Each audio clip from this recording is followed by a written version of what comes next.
नमस्कार मित्रांनो, तुमच्या आपल्या चॅनलमध्ये स्वागत आहे।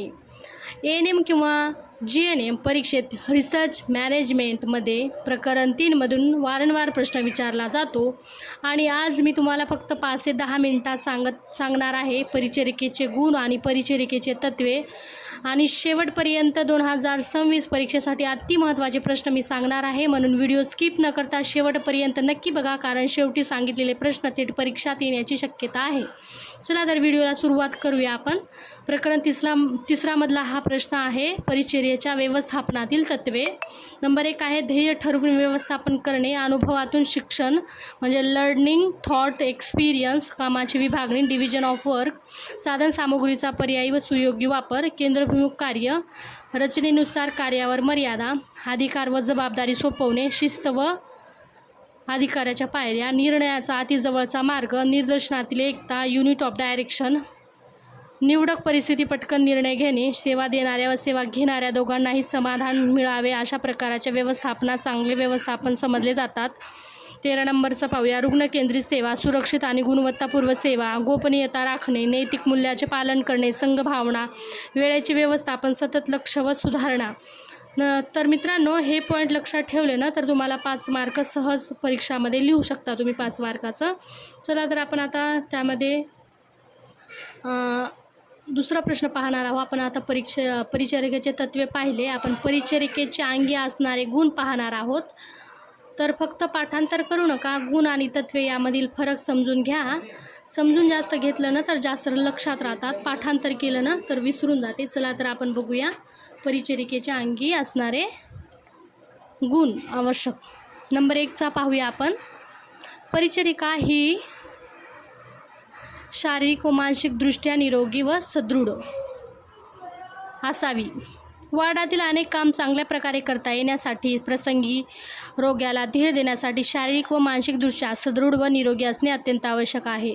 परिचरिका ही शारीरिकदृष्ट्या व मानसिकदृष्ट्या निरोगी असणे अत्यंत आवश्यक आहे। त्याची मनाची स्थिरता, परिचरिकेची अंगी मनाची स्थिरता ही अत्यंत आवश्यक गोष्ट आहे। ती असल्याशिवाय ड्युटी करून, शुश्रूषा करून, घरातील कामे करून तिला अभ्यास करता येणार नाही।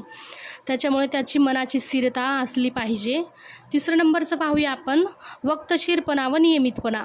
परिचरिकेच्या अंगी वक्तशीरपणा, नियमितपणा असावा। ड्युटीवर वेळेवर आले पाहिजे, वेळेच्या वेळी औषध दिले पाहिजे, त्याच्याविषयी रोग्याचा आजार बरा होणार नाही, दुसऱ्याने त्यांच्यावर विश्वास ठेवावा अशी त्यांची वर्तवणूक असावी। 4 नंबर पाहूया आपण उत्साह, हसतमुखी व आनंदी। परिचरिका नेहमी उत्साही, आनंदी व हसतमुखी असायला पाहिजे, रोग्याला त्याचा चांगला परिणाम होऊन तो आनंदी राहतो। आपण आता 4 नंबरचं पाहूया। 4 नंबरचं काय आहे ते पाहूया आपण। त्यामुळे त्यांचा आजार बरा होण्यास मदत होते आणि परिचरिकेची कृती करण्यास त्यांना सहकार्य मिळते। 5व्या नंबरचं पाहूया आपण चारित्र्यवान। तिचे चारित्र्य चांगले असावे, समाजात परिचरिकाला काळीमा लागलेला आहे तो तिने आपल्या पवित्र वागणुकीने घालवला पाहिजे। 6वा नंबर पाहूया आदर्श। इतरांनी तिचा आदर्श घ्यावा म्हणून तिने आपली पोषक स्वच्छ व नीटनेटका ठेवावा, त्यामुळे मन प्रसन्न राहते व आपले व्यक्तिमत्व उठून दिसते। दयाळू व प्रेमळ सहानुभूती। परिचरिका ही दयाळू, प्रेमळ व सहानुभूती बाळगणारी असावी। रुग्ण हा आजाराने पछाडलेला, चिडलेला असतो, आपली काहीही चूक नसताना आपणास तो शिवागाळ करतो, बोलतो, अशा वेळी तिने त्यास समजून घेऊन त्यांच्यावर औषधोपचार केले पाहिजे।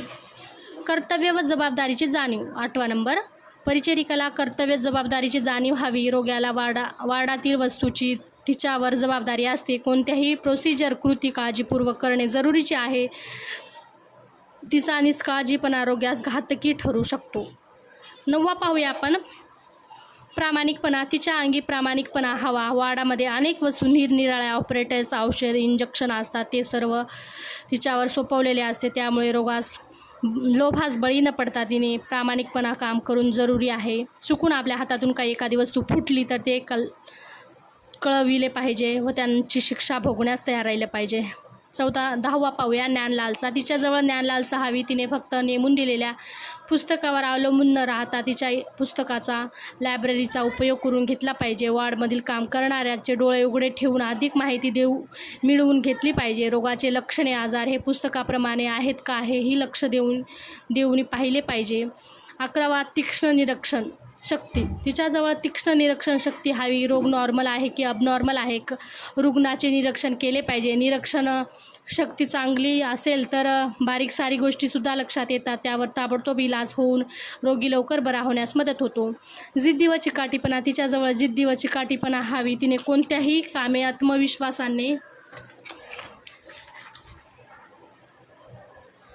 कामे आत्मविश्वासाने केले पाहिजे. ड्युटी संपली म्हणून घड्याळाच्या काट्याकडे पाहून चालणार नाही. 13 नंबर पाहूयात, विनयशीलता व नम्रपणा. तिच्या अंगी विनयशीलता व नम्रपणा हवा. आपली काही चूकही नसताना वरिष्ठांनी आपणास बोलले, काही रागवले तर ते नम्रपणे ऐकून घ्यावे व नंतर ती चूक आपली नसल्याने त्यांच्या निदर्शनात आणून द्यावे. काही वेळेस आपली चूक असल्यास तर व्यक्तीस टीका करतात, ती चूक परत होणार नाही याची काळजी घ्यावी. 14 नंबर चपलता. परिचारिका चपळ असावी. कामे झटपट करावी. तर तिच्या अंगाच्या दिरंगाई रोगी दगावण्याची भीती असते. तिच्या अंगी तारतम्य भाव हवा, म्हणजेच कोणतेही काम अधिक महत्त्वाचे आहे हे अधिक केले पाहिजे. धैर्यवान व धाडशी वृत्ती. तिच्या अंगी धैर्य धाडशी वृत्ती असली पाहिजे. अतिशय रक्तस्राव होत असलेला रोगी पाहुणी अगर अंगभर सूज आलेली रोगी पाहून तिने घाबरून जाता कामा नये. तर तिने तिच्या नातेवाईकांना धीर देऊन तो पूर्णपणे बरा होईल हेही पटवून दिले पाहिजे. तसेच त्यांच्यामध्ये आपल्याबद्दल विश्वास निर्माण केला पाहिजे. ज्ञानधारक योग्य मान देणारी. तिने नेहमी आपल्याला वरिष्ठांना तिचे शिक्षण वय व अनुभव लक्षात घेऊन योग्य मान दिला पाहिजे. तिने नेहमी आदरणीय राहिले पाहिजे. त्या संस्थेत आपण शिकतो, काम करतो त्याबद्दल तिला अभिमान असावा. तिचे दर्जा उंचवण्यासाठी तिचे प्रयत्न केले पाहिजे. त्याच काळीमा लागेल असे वागू नये. 17 नंबरचं पाहूया आपण, समान वागणूक देणारी. तिच्या अंगी भेदभाव व मत्सरीपणा असू नये. स्पर्श गरीब श्रीमंत जातपात असा भेदभाव करू नये. तो रोगी म्हणून आलेला आहे हे समजून वागले पाहिजे. कोणाबद्दल मत्सर्य वागू नये. 18 नंबर शिस्तप्रिय महत्त्वाकांक्षी काटकसरी वृत्ती. परिचारिकाच्या अंगी ही गुण असणे आवश्यक आहे. स्पष्ट वक्तेपणा. तिने दुसऱ्यांना खोटी आशा दाखवू नये. जरी कटू स्थिती असेल तरी तिने स्पष्ट सांगावेत. सहनशीलता विनम्रपणा. तिच्यात सहनशीलता विनम्रपणा असला पाहिजे. सरदता. तिच्यात सरदता असावी. रोगावर कोणतीही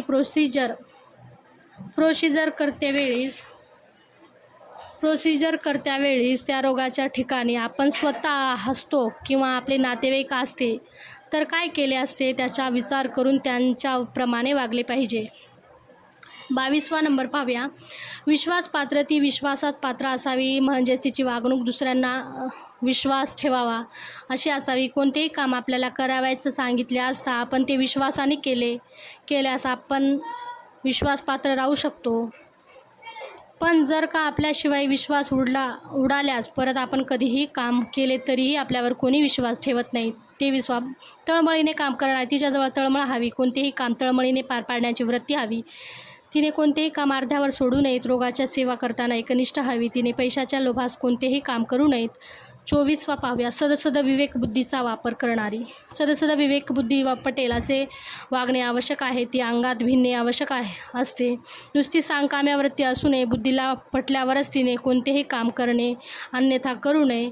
अशा प्रकारे 24 परिचारिकेच्या अंगी असणारे गुण होते.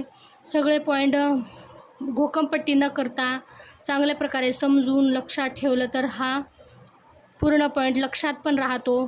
त्याच्यामुळे जर हा तुम्हाला व्हिडिओ उपयुक्त वाटला असेल तर लाईक करा, तुमच्या नर्सिंग मित्रांपर्यंत शेअर करा आणि अशा सोप्या मराठी नोट्स, PYQ ॲनालायसिस आणि एक्झाम इम्पॉर्टंट क्वेश्चनसाठी चॅनलला सबस्क्राईब करायला विसरू नका. पुढच्या व्हिडिओमध्ये आपण रिसर्च मॅनेजमेंट 4 चॅप्टर पाहणार आहोत. चला तर भेटूया आपण नेक्स्ट व्हिडिओमध्ये. बाय.